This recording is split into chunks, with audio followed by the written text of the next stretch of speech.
Mes chers collègues, ma question s'adresse à Monsieur le ministre des Affaires étrangères. Je voudrais m'adresser à lui en tant que président du groupe d'amitié parlementaire entre la France et le Chili.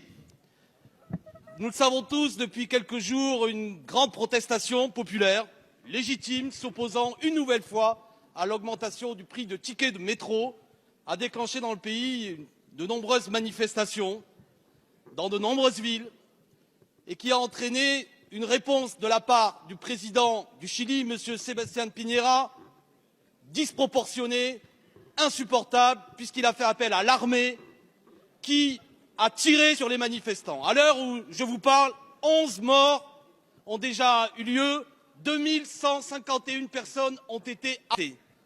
Ce contre quoi proteste le peuple chilien, finalement, c'est 30 ans de politique libérale. C'est les conséquences concrètes des mesures mises en place par Augusto Pinochet, le terrible dictateur. L'eau a été privatisée, la santé, l'éducation, le système des retraites. C'est contre cela aussi que le peuple chilien manifeste. Aujourd'hui, un système de retraite par capitalisation vendu au fonds de pension, mis en place par un homme nommé José Piñera, le frère de l'actuel président du Chili, a des conséquences terribles. Contre tout cela, nous devons bien sûr affirmer notre sympathie avec le peuple chilien, mais nous ne pouvons pas nous mêler la vie interne de ce pays. Toutefois, vous le savez, le Chili va organiser du 2 au 13 décembre la COP 25.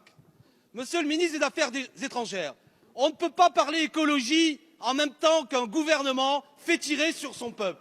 Pouvons-nous suspendre la participation de la France tant que le gouvernement chilien utilise l'armée pour réprimer son peuple? L'armée doit retourner dans les casernes et tant que ce n'est pas le cas, je vous demande de suspendre la participation de notre pays à cette COP 25. Je vous remercie.